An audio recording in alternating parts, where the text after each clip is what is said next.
Hello, everyone, and welcome to our Public Relations Job Talk session. This event gives students the opportunities to hear from young communication professionals in the field of public relations and to gain a better understanding of career options or paths that are available to them for after graduation.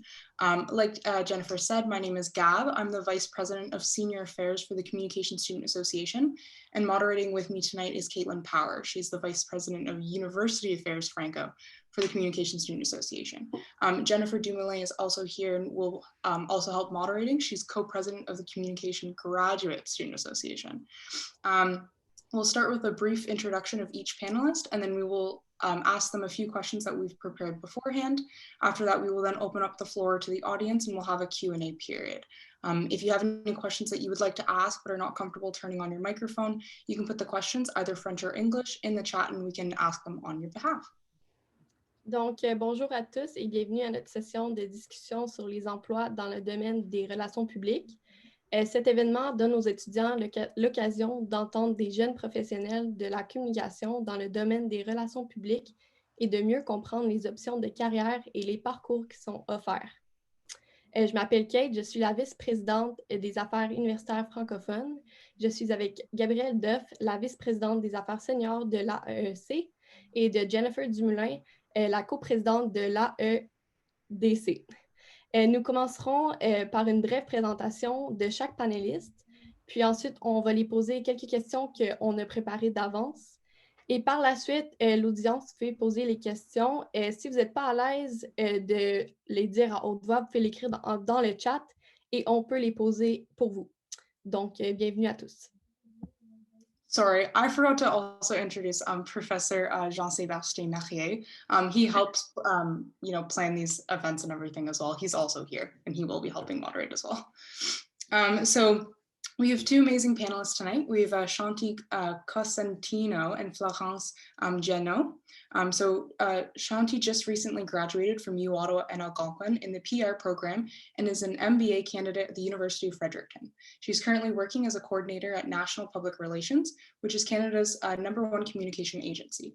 Shanti has a background working in advocacy, policy governance, and non-for-profit organization. At National, she has been engaged with clients such as Giant Tiger, Hockey Canada, Ford of Canada, and the Canadian Medical Association. Donc, Shanti est récemment graduée du programme de relations publiques de l'Université d'Ottawa et Algonquin College et elle est présentement candidate de MBA de l'Université de Fredericton. Donc, elle travaille actuellement comme coordonnatrice à National Public Relations, qui est le numéro 1 au Canada. Et Shanti a travaillé dans le domaine de la défense des droits, de la gouvernance politique et de l'organisation à but non lucratif. Chez National, elle travaille avec des clients tels que Tigre Géant, Hockey Canada, Ford Canada et l'Association médicale canadienne. Bienvenue, Shanti. And then we also have Florence tonight. She's currently a senior specialist of media relations, strategy, and public affairs at CBC Radio-Canada. She's previously worked as a multi-platform reporter for CBC Radio-Canada, as well as a radio producer at Alliance, I'm really bad at French, des radios communautaires du Canada, and is a bilingual media coordinator for Canada Network Broadcasting. She holds degrees from the University of Ottawa, La Cité Collégiale, and Sciences Po Strasbourg. Donc, ensuite, nous avons Florence. Elle travaille comme spécialiste principale relations avec les médias, stratégie et affaires publiques à CBC Radio-Canada. Elle a auparavant travaillé comme journaliste multiplateforme pour la CBC, comme productrice de radio à Alliance des radios communautaires du Canada et comme coordonnatrice médias bilingue pour le Canadian Network Broadcasting. Elle est diplômée de l'Université d'Ottawa, de la Cité collégiale et de Sciences Po Strasbourg. Donc, bienvenue, Florence.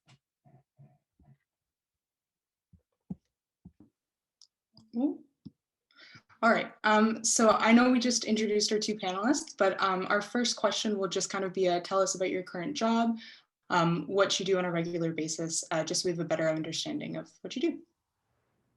Donc, juste pour nous donner une idée, présentez votre emploi actuel, si vous voulez.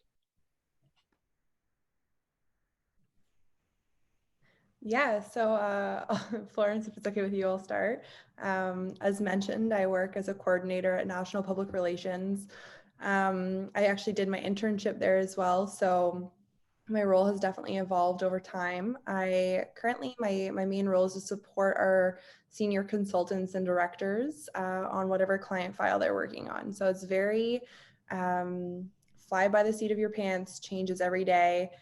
And it depends on what client files we have. So as mentioned, it could be Giant Tiger focused one day. It could be working on a government relations campaign for Lockheed Martin the next. But it's usually performing a first draft of whatever materials we need or supporting our senior staff in whatever form possible. And sometimes these campaigns only last a few weeks, but there are others that, last a few months. So it's really interesting in that sense. Pour moi, déjà, j'aimerais vous remercier pour l'invitation. C'est un plaisir d'être ici avec vous ce soir. Alors, c'est ça, moi, je travaille en tant que première spécialiste, relations médias, gestion d'enjeux, relations publiques. Alors, la beauté de mon poste, c'est qu'on touche un petit peu à tout. Donc, je pourrais, résumer mon travail en 3 grands volets. Le premier, c'est vraiment tout ce qui concerne les relations avec les médias, que ce soit répondre à des questions médias, que ce soit proactivement partager de l'information avec des médias, que ce soit développer des bonnes relations avec des médias. Et c'est un peu particulier parce que CBC Radio-Canada, on est considéré comme un média, mais moi, je travaille pour le niveau institutionnel, c'est-à-dire c'est très séparé de la salle de nouvelles, de l'information. C'est la même compagnie, mais c'est vraiment 2 entités. Et donc, mon travail, moi, c'est au niveau de CBC, Radio-Canada, le niveau institutionnel. Donc, réponse aux médias, tout ce qui est gestion d'enjeux et communication stratégique. Alors ça correspond à des plans de communication, à des documents de briefage pour la haute direction, à de la veille stratégique, à des communiqués de presse, à ce qu'on appelle des messages clés pour le positionnement de la marque. Puis le 3e volet de mon travail, c'est tout ce qui est relations publiques au sens large, qui est un petit peu transversal. Ça correspond à une approche très proactive pour faire connaître nos initiatives, mettre en avant les projets de CBC Radio-Canada, parler de nous de façon positive dans les médias de façon générale et nouer des liens aussi avec les journalistes et avec les professionnels des relations publiques de façon générale. Lovely. So the next question we have for you is how are the first few years in the workforce after you graduated? Donc, comment se sont déroulées les premières années sur le marché du travail après que vous avez obtenu votre diplôme? Yeah, so for me, the first few years were really discovering my passion. So as I mentioned, public relations is so broad, and what I do in agency is so broad that when I first started as an intern, I was doing basically anything and everything someone would hand to me. And after experiencing all of those things, I've really discovered that social media and digital platforms are really my niche, and that's what I want to learn more about, and that's what I'm starting to specialize in. So that's been a really interesting process. And I think the first few years, you learn so much in school, you graduate with so much knowledge, but I really found the first few years to be a complete learning curve of what I actually wanted to do still. Communications PR is so broad and you can do so many things. But that's really been what the first few years has been about exploring. De mon côté, ça a été un petit peu particulier parce que j'ai fait un changement de carrière. Juste après mes études, donc mon diplôme en sciences politiques, ma maîtrise en sciences politiques en France, donc Sciences Po Strasbourg, c'est l'équivalent d'une université.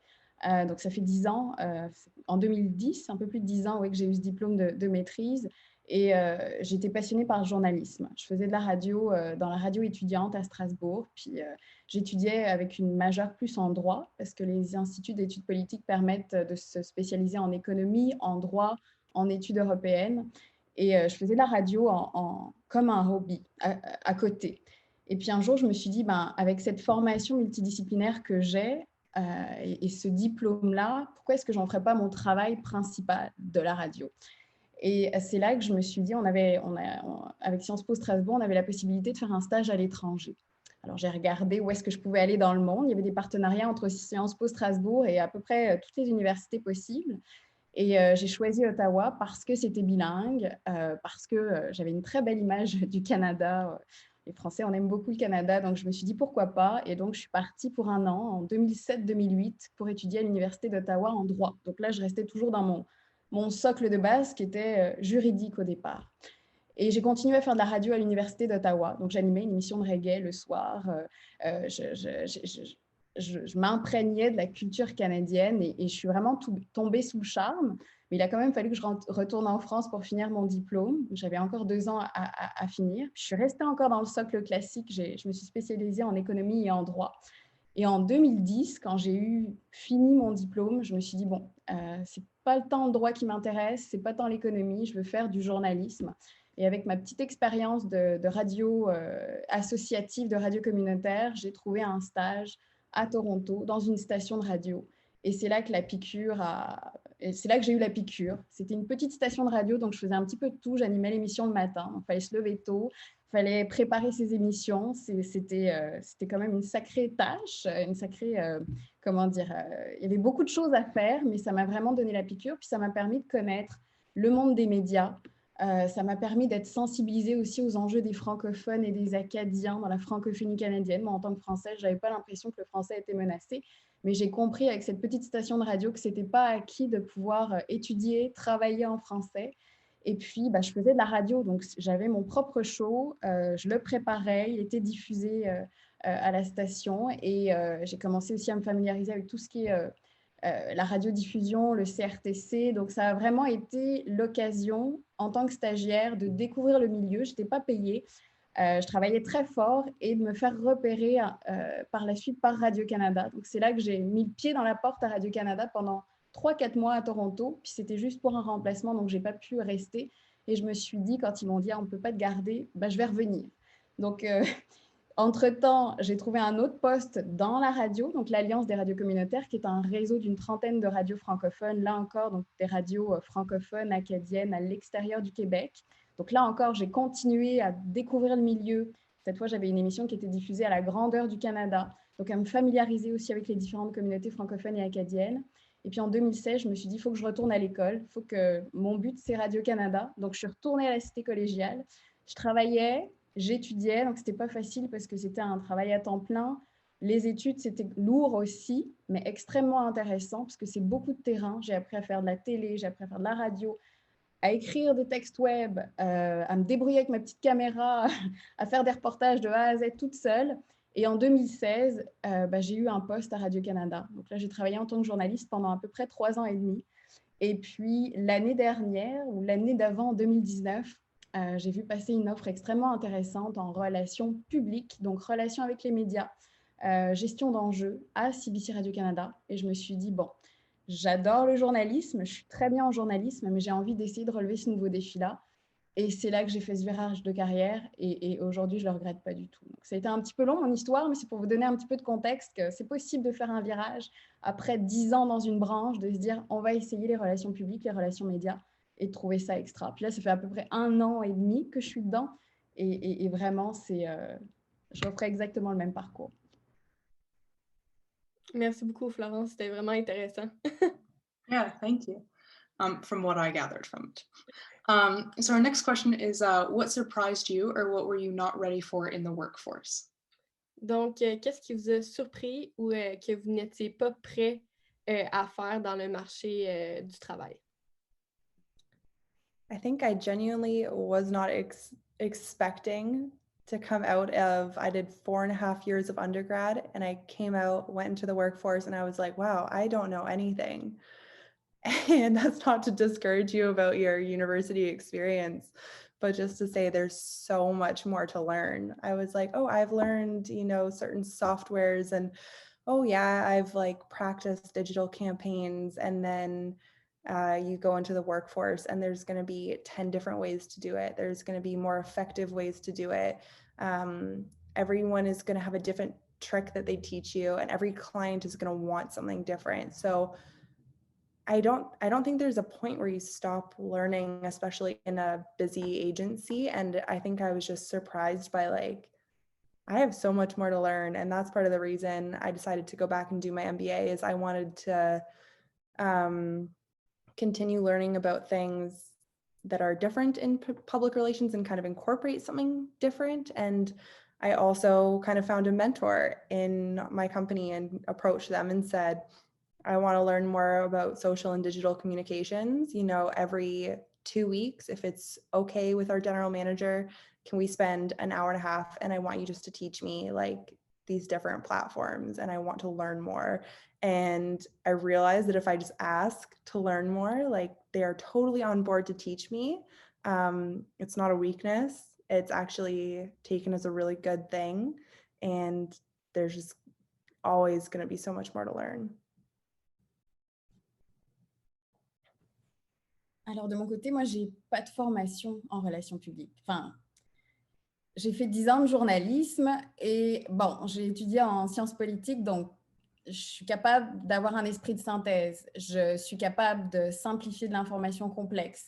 Je suis capable de livrer de l'information. Donc, en fait, même sans avoir un diplôme de relations publiques, de par l'expérience qu'on peut accumuler au cours de, dans mon cas, ça a été presque 11 ans dans le milieu du journalisme, j'ai quand même réussi à réutiliser ou à transférer des compétences ou des connaissances que j'avais apprises à l'école. La science politique en France, il faut faire beaucoup de rédaction, beaucoup de documents de synthèse, il faut travailler vite.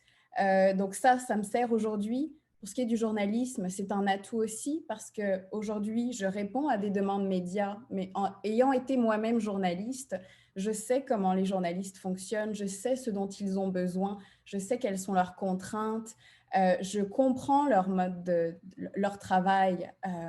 Donc ça, c'est des atouts. Mais si je reviens à la question de ce qui m'a le plus surpris, pour être tout à fait honnête, en tant que journaliste, j'avais une perception de ce qu'on appelle les PR, Public Relations Professional, très caricaturale. Parce que les journalistes, notre but, c'est de déstabiliser les personnes qui travaillent en relations publiques, que ce soit, c'est ça, le PR d'une grande entreprise, que ce soit un politicien, peu importe. Le but, c'est d'aller chercher de l'info que le professionnel de relations publiques n'a pas nécessairement envie de donner. Donc, je me suis dit, quand j'ai fait le saut, je me posais un petit peu la question de où est-ce que je m'en allais, moi, en tant que journaliste, passer de l'autre côté, du côté obscur de la force, certains m'ont même dit. Et en fait, je me suis rendu compte qu'il n'y avait pas tant de différence. C'est vraiment un changement de perspective, un changement de point de vue.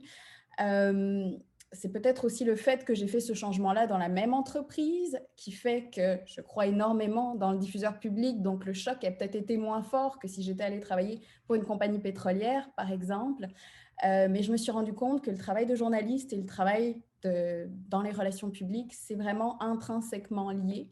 Alors, je ne dirais pas que j'ai été surprise, mais ça a été plutôt une agréable découverte de mieux comprendre l'envers du décor et d'utiliser cette expérience-là de journaliste pour mieux répondre maintenant à mes anciens collègues et être utile et efficace dans ce milieu-là.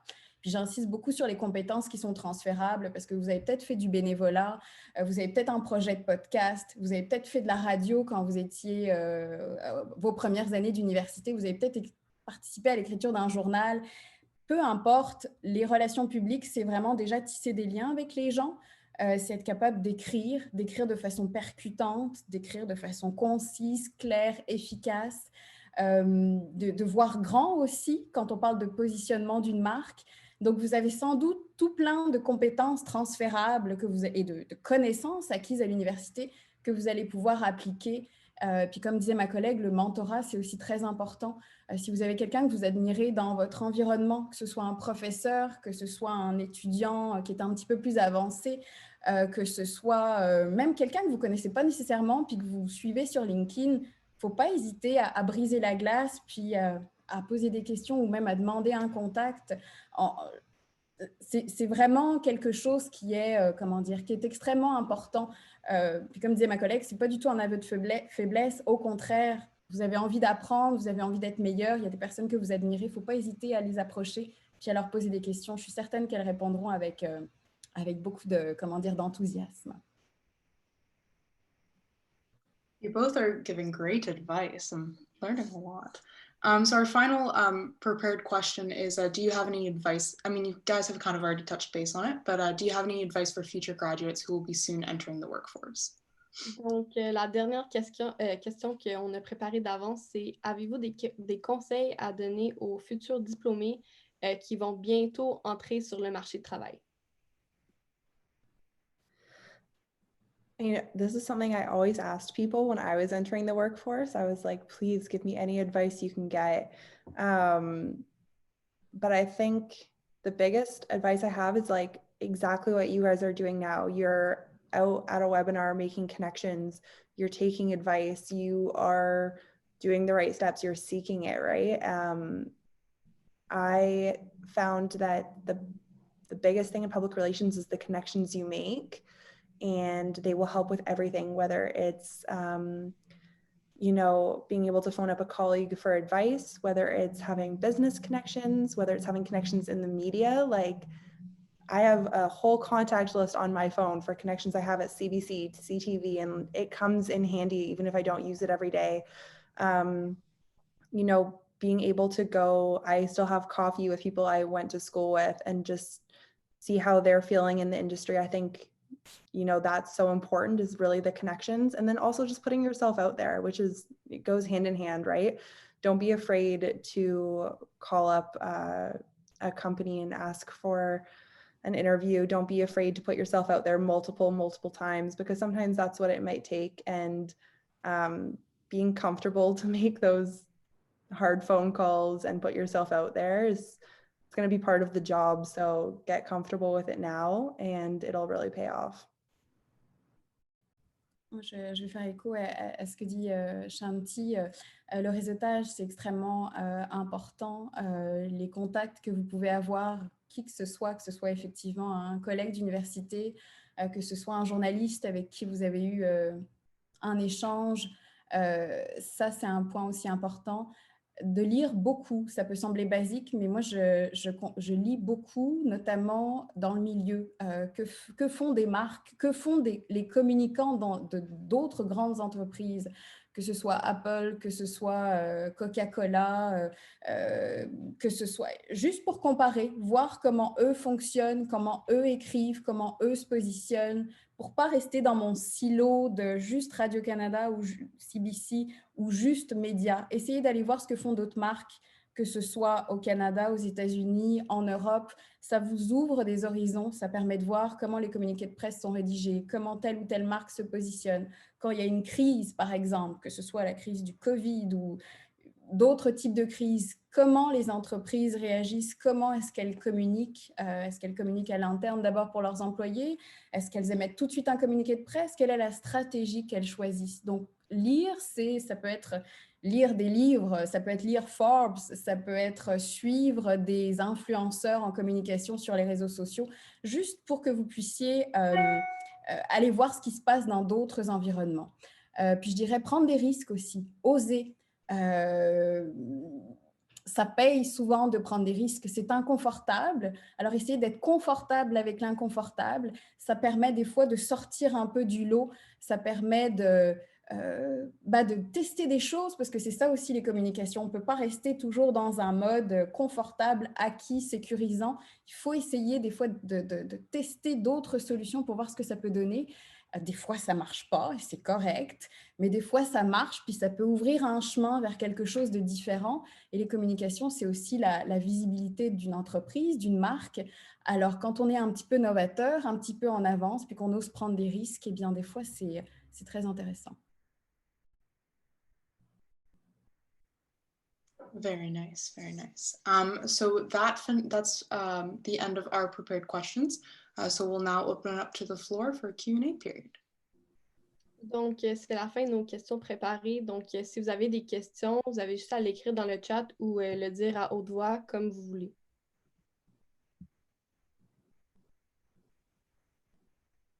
Perhaps I can launch a question out to start for either of our fantastic panelists this evening. So you both spoke in detail about gaining experience through different mechanisms when you were studying, internships, placements, and those kinds of things. And I'm wondering how you would, if you would have any advice for students that are exploring maybe non-traditional or non-institutional forums for that kind of experimentation. So for example, blogging or taking to Twitter, kind of trying to build their own independent profile. So if you have any advice for students doing that, and if there's any perhaps words of caution as well in terms of the idea that PR is a very public-facing field. And so how do you balance your online versus offline identities? Yeah, that last point is so real. I would like when I was in high school, you know, I would post whatever I wanted, and my mom would always say, like, oh, one day your employer is going to see that. I was like, okay, whatever, mom. And I am extremely cautious about anything I post nowadays and any opinion I make. You know, once you are working for a company, you're a reflection of that company. Often, as a PR practitioner or a communications practitioner, you're the one who has a relationship with media. You're the one who has a relationship with politicians' offices. You're the one representing clients in big meetings. People know your name. And whether you like it or not, that might mean that your clients follow you on social media, whether that's LinkedIn, they might see your Facebook. If any of your accounts are public, like, remember that even the things you're posting now, they will stay. And that can be good as well. Yeah, absolutely. Start a blog, start engaging with other people's blogs. I created a website for myself in college just to see like what it would look like if I ever wanted to build a website and log my own portfolio, like keep track of everything you're doing now. But just, I would say, be cautious, maybe more, that everything you're putting out there now stays and your future clients could see it. And even if it's something like, I hate the LRT in Ottawa, they are the worst company ever, whoever runs the LRT is garbage, all this stuff. If you go for a job interview and you happen to work for a number of the subsidiaries that run the LRT and they do a background check, odds are they're not going to hire you. If you're frustrated at something one day, just think about, you know, the long-term repercussions it could have of posting something like that on any of your social platforms. Oui, mais de mon côté, c'est pareil. Hein. En tant que journaliste, au départ, on nous apprend à être extrêmement prudent sur les réseaux sociaux. Présent, mais prudent. Donc ça, moi, je l'ai gardé en tant que maintenant professionnelle en relations publiques. Ça veut pas dire qu'on n'a pas de présence, au contraire, mais ça veut dire que chaque tweet est pesé, que chaque tweet qui est écrit doit être assumé. Pareil pour le compte Facebook, pareil pour LinkedIn, pareil pour Instagram. Ça, c'est vraiment, dans le monde d'aujourd'hui, là, la signature numérique, elle est extrêmement importante, de soigner son image, de soigner sa réputation, parce qu'on représente une entreprise. Donc, des gens peuvent, c'est ça, parcourir ce qu'on a écrit, que ce soit sur un blog, que ce soit sur les médias sociaux, puis mettre ça en parallèle avec les prises de position de l'entreprise pour laquelle on travaille. Donc ça, c'est vraiment la règle d'or d'être très prudent. Tout ce qu'on tweet, imaginez que ça peut faire la une d'un journal et se demander si ça vaut vraiment la peine de le tweeter ou si on ne peut pas le dire à quelqu'un par téléphone à la place dans une sphère privée. Ça, c'est extrêmement important. Après, pour se construire une identité, je pense que c'est intéressant d'être présent sur plusieurs plateformes. Là encore, que ce soit Instagram, LinkedIn, Facebook, Twitter. Chaque plateforme a ses règles, chaque plateforme a ses codes. On ne parle pas sur Facebook comme on parle sur Twitter. Puis de bien comprendre comment ces réseaux sociaux fonctionnent pour pouvoir les utiliser après à votre avantage. Moi, dans mon travail, on fait aussi beaucoup de veille média, c'est-à-dire qu'on surveille ce qui se dit sur Radio-Canada, dans plusieurs sphères, sur les réseaux sociaux.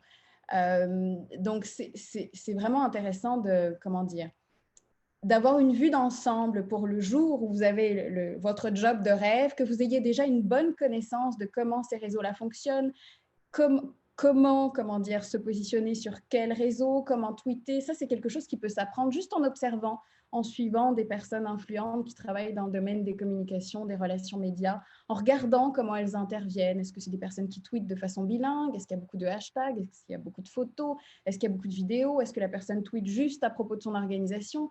Est-ce qu'elle veut se construire une base de followers en tweetant des sujets d'intérêt? Comment est-ce qu'elle interagit avec les gens qui communiquent avec elle? Donc, juste ce travail un petit peu de veille que vous pouvez déjà faire dès aujourd'hui pour regarder comment ces réseaux-là fonctionnent dans un contexte professionnel. Qu'est-ce qui marche selon vous? Qu'est-ce qui marche un petit peu moins?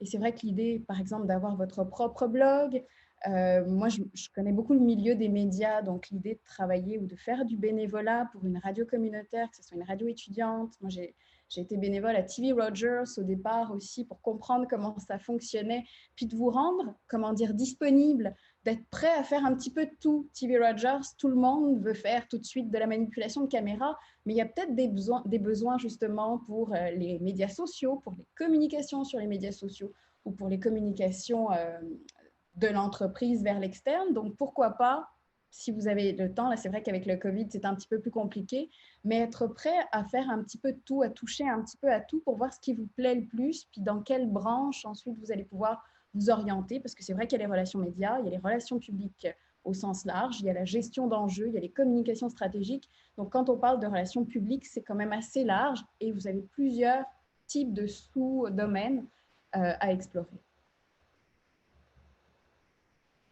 Merci pour vos réponses.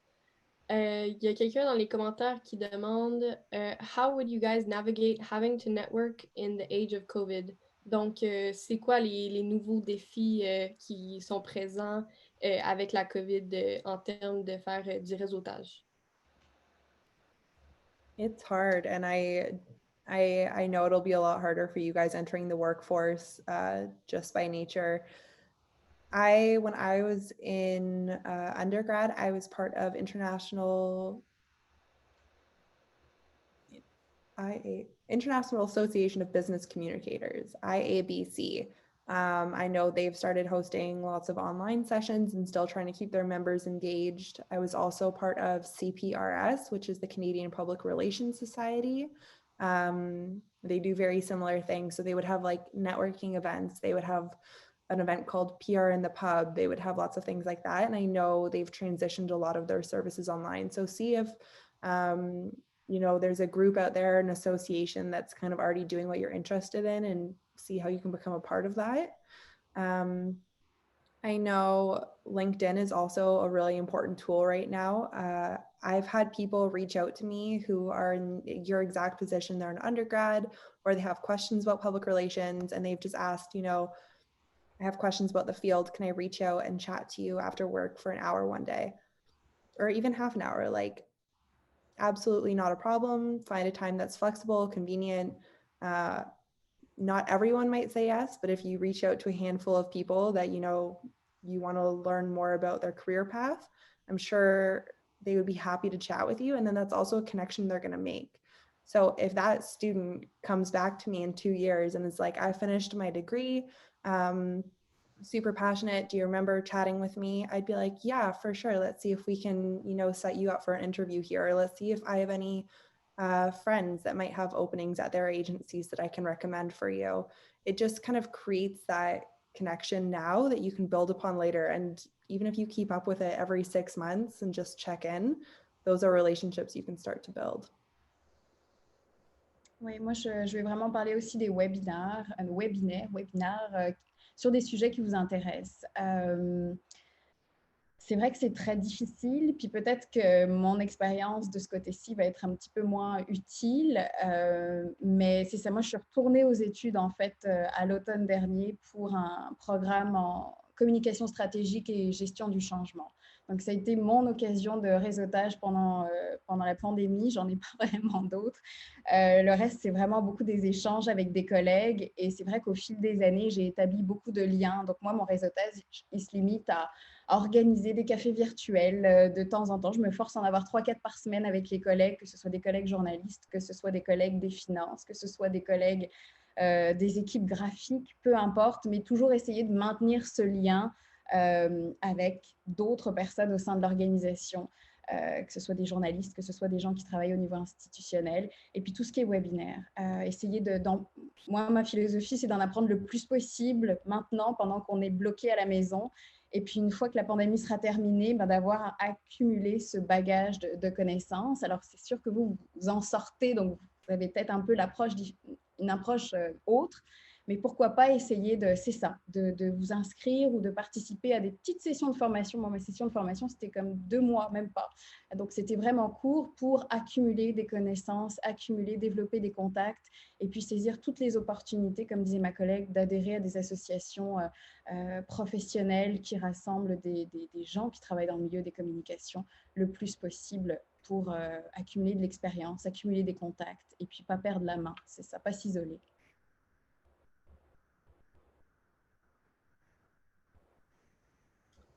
Merci beaucoup.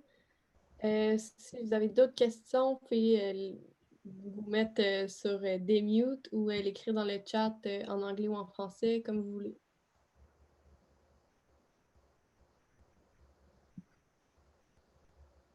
Oh, sorry, I have a question. I found my chat is a mess. Anyways, so you both, Shanti mentioned that there is a lot that she didn't learn in school, but what's the most valuable lesson that you both have learned at U Ottawa? So, for example, specific classes, concepts, something outside the classroom that you learned that might have helped you.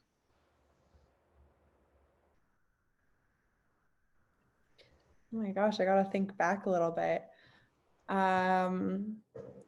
Yeah, so because I did a joint program, so I did the U Ottawa Algonquin Joint Public Relations Program, and they're very different in the sense that U Ottawa, I learned a lot of theoretical practices, whereas Algonquin was very much more hands-on.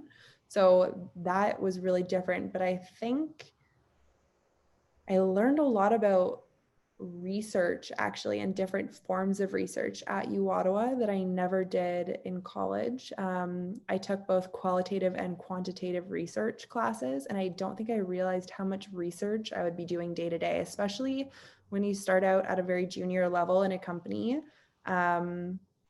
It will include, very rudimentary research for looking up parliamentary lists, but it'll also be like, our organization wants to run a qualitative study. Can you propose some suggestions about how we would best run that research? Or we want to do a digital metrics campaign. What would you suggest? And it's very detail-oriented stuff that I absolutely learned in university, and that research stuck with me. Moi, je pourrais parler de mon cours que j'ai pris à l'automne en communication stratégique et gestion du changement, offert par l'Institut de développement professionnel de l'Université d'Ottawa. Donc, c'était vraiment un cours express les matins pendant 2 semaines à peu près. Donc, on avait cours le matin et puis on était libre l'après-midi. Il y avait aussi des projets à rendre.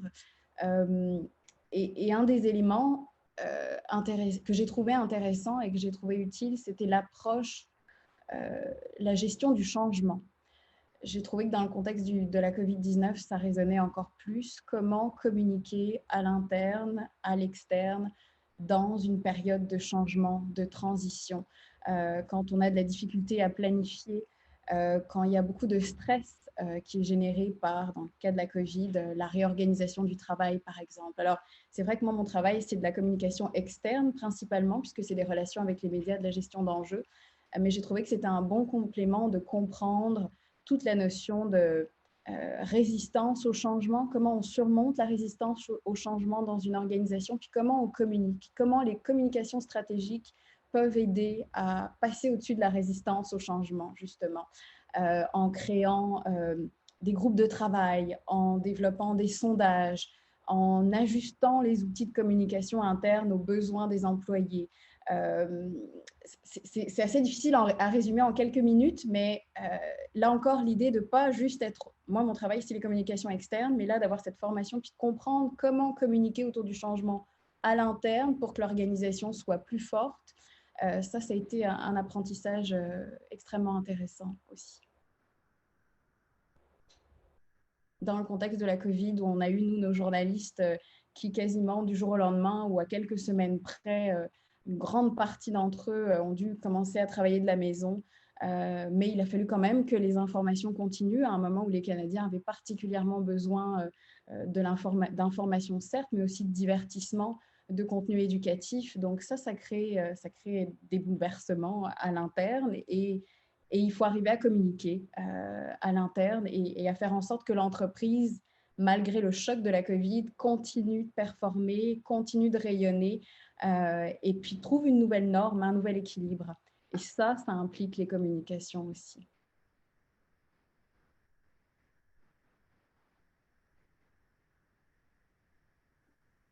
Merci beaucoup. Gabi. Shanti, I know that you, in your bio, and you mentioned earlier that you're going for your MBA right now, and I know that you said that you wanted to, like you're doing it to learn more, but as someone that's about to graduate, not really sure what they want to do after, like, I guess what I'm asking is like, is it necessary to go and get like more schooling after your undergrad? Are you getting it like mainly like just for your own interest, or do you think that it'll kind of, you're doing it also for work, if that makes sense? Yeah, no, for sure. No, I would not recommend jumping into a master's or an MBA. I chose to do an MBA because I want to start my own business one day, and I realized it's not common that a lot of people have comms undergrads with a master's in business. And I kind of thought that could play to my advantage long term. Most people don't do their MBA until much later in life. And so I do not want to set the example that that's something you should do. I know a lot of people do comms masters afterwards, but I think really the most valuable thing when you graduate is to get experience, get connections, get in the industry. It's such a broad industry that you like work for a few years and figure out exactly what part of it you really want to specialize in, and then do your master's in that. Like, I don't think I would choose to do a communications master's right now, because even though I'm starting to specialize in a certain area, I don't know if I would want to commit to it that fully at this stage in my career. And it's expensive and it's a lot of work. I'm doing it part-time while I work full-time, and it is exhausting. So I would just make sure that you're really comfortable. And honestly, there's no rush. A lot of companies won't expect you to have a master's or an undergrad right out of school, or MBA right out of school. They will look at your experience and your expertise before they will look at your master's.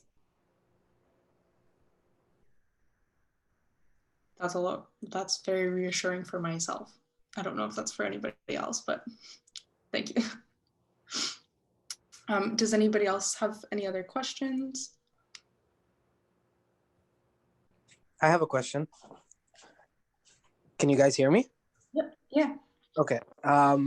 So going back to like networking, obviously pre-COVID, I found it a lot easier because I was able to go to like seminars or different like networking conferences. So I didn't find it to be too hard, but ever since COVID hit and you guys talked about networking online via LinkedIn and like other social media, I guess it made it really hard for me, and I don't know if that's for everyone else, but I kind of like, how do you kind of network online without making it seem transactional in a way? Because it's like in a seminar, it's like, okay, well, you could have a genuine conversation with the person, but when you're doing it online, when like they haven't like spoken about themselves or said anything to you about their field of work like you guys are doing now, how do you kind of approach networking online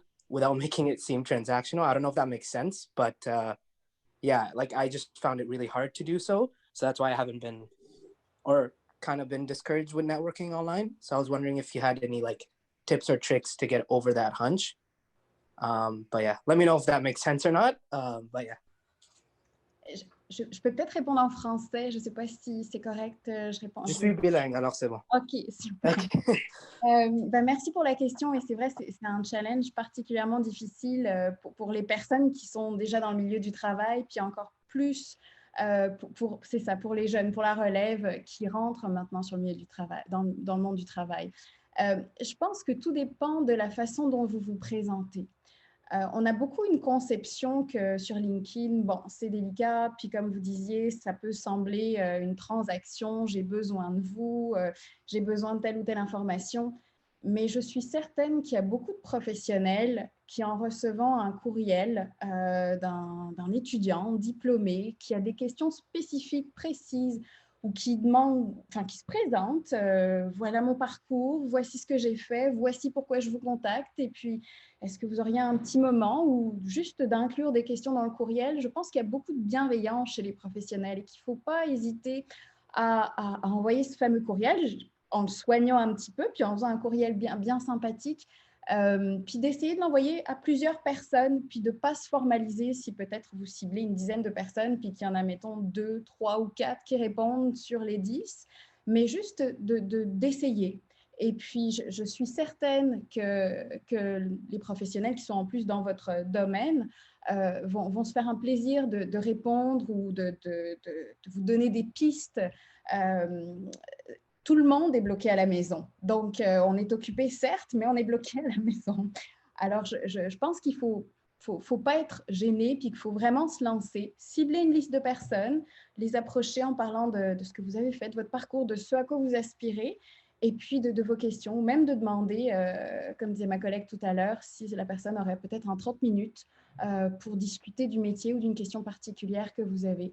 Je pense que l'objectif, c'est vraiment d'oser, puis de cibler un nombre de personnes assez important pour pouvoir engager des conversations.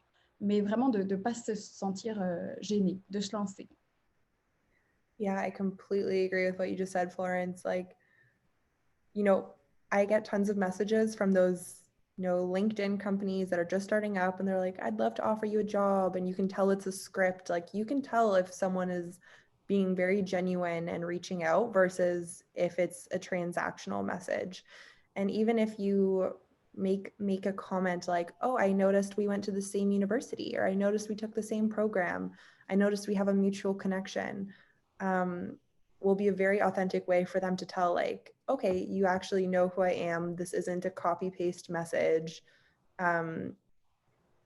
Everyone has been in this position. Everyone has started out their career from somewhere, and everyone will be sympathetic to the fact that you're just looking for advice or to make a connection.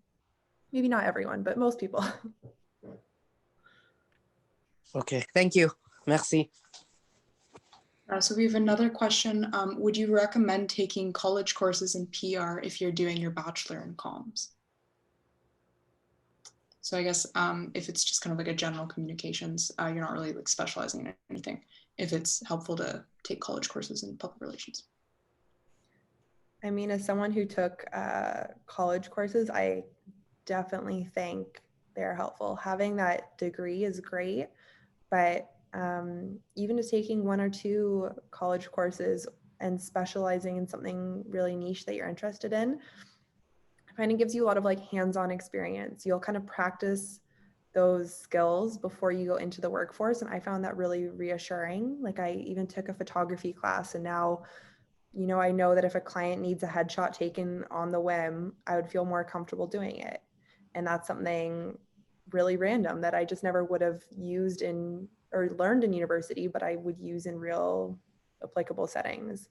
That was my experience with college courses, but I wouldn't stress yourself out about it. I would say if there's something that interests you and you are in the position you can do it, absolutely. There's even like, you know, those like free one-off university sessions that kind of came out when the pandemic hit. Like if there's a course like that you want to take, or a certificate program, those are also great. Just something that interests you and you think would help to your career.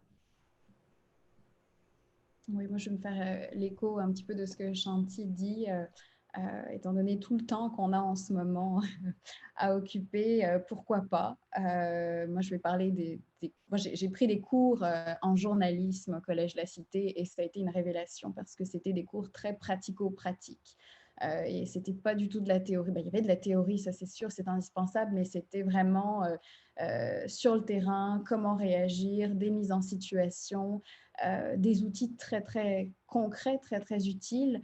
Alors effectivement, s'il y a l'idée derrière de se spécialiser dans un domaine particulier, relations médias, gestion d'enjeux ou autre, ça peut toujours être un plus sur un CV. Mais je pense que ce n'est pas non plus indispensable. Il y a toujours la possibilité via des stages ou déjà un bac en communication, ça permet déjà d'avoir un bon aperçu de la matière. Donc, ce sera un petit plus si la possibilité est là, mais c'est loin d'être indispensable, je pense.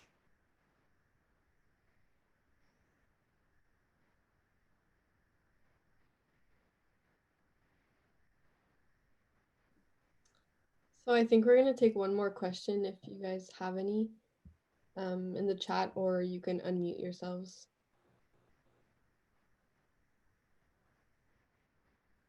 Well, if oh, never mind. Emma has a question. I'm not going to ask anything. Okay, so Emma asked, not a question, but Google, Hootsuite, etc. offer some free courses online. They're not accredited university courses, but they can help with applicable skills. So thank you, Emma, for that point. That's a really good one. Okay, well then maybe I'll ask my question. When we did this event, or our first Job Talks event in November, we had a panelist of journalists, and there was an attendee who asked if the female journalists in attendance had encountered any barriers, or if their experience had been different from their male counterparts. I was wondering if that's something that you can speak to as well in the field of public relations, if there's anything that you've noticed or that you're willing and able to share about your experience as a woman in this field. In agency, I will say yes, not even particularly mine, but just from friends I have in the industry. I find it's often sometimes men that sit at the very high positions, and sometimes if they've been in the industry for a really long time, they might have kind of old school views, like a female intern can do their photocopying or edit slide decks for them whenever they need. Or there can be a bit of a boys club mentality at, the very senior level. And although that's unfortunate, and there are so many amazing women progressing in the industry, there's still a generation that is very senior in experience and still sits on a lot of boards or senior positions in big companies. Even clients, you'll find some clients might, speak directly to your male colleague rather than you sometimes. And it's not always, but something to be aware of and recognize. And I think the way you carry yourself in some of those positions, if you kind of advocate for yourself a little more without being too explicit, but if you just advocate, as a woman that you have, lots of other important busy things going on, you don't have time to edit someone's deck for them, and you're happy to help, but you've got big things going on as well. I think that's totally something to be okay to say and learn how to say it with sensitivity over time, because it's a reality in many industries. And I would say that to some extent, public relations is still one of them. Moi, ça va être un petit peu plus compliqué de répondre parce que dans mon équipe, on est juste deux. Donc, j'ai mon patron qui est le porte-parole institutionnel de CBC Radio-Canada et donc moi. Donc, on est juste les deux. Mais de façon générale, je ne peux pas parler pour l'industrie, mais au sein de Radio-Canada, on a vraiment toutes les générations, toutes les couleurs, tous les genres dans la grande équipe pour laquelle je travaille. Et je sens beaucoup de respect, notamment en termes de parité, beaucoup de respect aussi autour des tables de réunion quand chacun donne son avis ou quand on nous pose une question, notamment en ce qui concerne la gestion d'enjeux. Je pense qu'on s'enrichit d'avoir les points de vue de différents membres d'une équipe qui, idéalement, n'est pas homogène. Et moi, ça m'apprend aussi à valoriser le point de vue de quelqu'un qui ne pense pas comme moi à partir du moment où la personne est capable d'argumenter. Et je me rends compte que les équipes qui vont loin, les équipes qui sont soudées, solides et qui ont des idées justement originales et novatrices, elles ont cette diversité de points de vue, cette diversité d'âge, ce pourcentage d'hommes et de femmes avec des origines différentes. Et à mon avis, c'est ça qui fait la force d'une équipe qui réussit. Alors, c'est sûr, on ne choisit pas son équipe. On peut tomber dans une bonne équipe. On peut tomber dans une équipe où, il pourrait y avoir un peu plus de diversité. Mais quand on a la chance, c'est ça d'avoir des collègues qui sont ouverts d'esprit puis qui ont beaucoup de connaissances et d'expertise, ça aide. Moi, j'ai beaucoup appris sur le tas, étant donné que je n'avais pas de diplôme spécifique en relations publiques en arrivant. Le fait d'avoir ces points de vue, d'avoir le patron de mon patron a plus de 20 ans d'expérience. Il a été lui aussi journaliste et il a fait une transition vers les relations publiques il y a plus d'une vingtaine d'années. Et le fait d'avoir son point de vue à lui, qui a vu l'évolution de CBC Radio-Canada au cours de toutes ces années, c'est une source d'enrichissement pour moi. Et moi, quand je lui donne mon avis en tant que jeune journaliste femme venant de France, qui connaît un peu le Québec, mais qui vit en Ontario, ça lui donne des idées aussi à lui quand il y a, par exemple, un enjeu qui survient au Québec. Ça nous permet d'être plus forts en tant qu'équipe. Et c'est vraiment la beauté dans ce métier-là, parce que quand on a un enjeu qui survient, quand on doit se positionner, le plus d'idées on a, le plus on peut façonner une réponse ou une solution qui sera efficace pour régler le problème ou pour apparaître comme une entreprise, rayonner en tant qu'entreprise. Et ça, c'est aussi notre métier en tant que professionnel des relations publiques, c'est de mettre en valeur une compagnie, de mettre en avant ses forces, de donner envie aux gens de venir y travailler. Et c'est extrêmement important. Donc, je prends un peu le contre-pied de la question pour dire que ça existe aussi des environnements de travail où le respect est là et où on se sent bien, on se sent respecté, on se sent écouté et valorisé. Et pour moi, c'est une condition essentielle. Là, si vous n'avez pas ce feeling-là pendant une entrevue ou je ne sais pas, où vous n'êtes pas sûr, vous avez fait votre petite enquête sur les médias sociaux, puis bon, cette compagnie-là, vous n'êtes pas certaine ou pas certain, ça vaut la peine quand même d'avoir cette bonne connexion avant de s'engager. Parce que des fois, il faut défendre des causes avec lesquelles on n'est pas d'accord, mais on est dans une équipe et on sait que tout le monde pousse le bateau dans la même direction. Et quand il y a ce respect-là, ça aide vraiment à aller de l'avant. Et c'est extrêmement important d'aller au travail ou d'allumer son ordinateur le matin puis de se dire « Allez, on va faire des choses extraordinaires aujourd'hui encore. » Et c'est hyper, hyper important. C'est parfait. Merci pour vos réponses. Okay. So last call, any last questions? All right, so that concludes our job talk session for tonight. I want to thank Florence and Shanti for joining us tonight and sharing their experiences in public relations. I'm sure that the students have benefited from your insights and have enjoyed hearing from you. Just a reminder that we'll be having our next session on February 3rd, where panelists will be coming from the politics and public sector. So please keep an eye out for more information about that in the next couple of weeks. Donc, voilà ce qui conclut notre session de Job Talks. Je tiens à remercier nos panélistes Shanti et Florence d'avoir été avec nous ce soir. Et c'est vraiment intéressant de voir votre parcours. Je suis sûre que les nombreux étudiants et étudiantes ont bénéficié de vos réflexions et ont apprécié de vous entendre. On vous rappelle que la prochaine session de Job Talks aura lieu le 3 février prochain. Et nos panélistes viendront du monde politique et du secteur public. Donc, gardez un œil sur la prochaine session. Et merci à tous et bonne soirée. Puis moi, si je peux me permettre, en écho au jeune homme tout à l'heure qui parlait de connexion sur LinkedIn, je ne sais pas si je suis dans votre liste, mais si vous avez des questions, que ce soit dans 3 semaines, dans 1 mois ou peu importe, n'hésitez pas. Je peux même rentrer vous avez mon nom qui apparaît là dans ma petite fenêtre. N'hésitez pas si vous avez des questions, que ce soit liées aux études ou au travail en tant que tel. Ça me fera vraiment plaisir de vous répondre et merci d'avoir été là ce soir. Merci.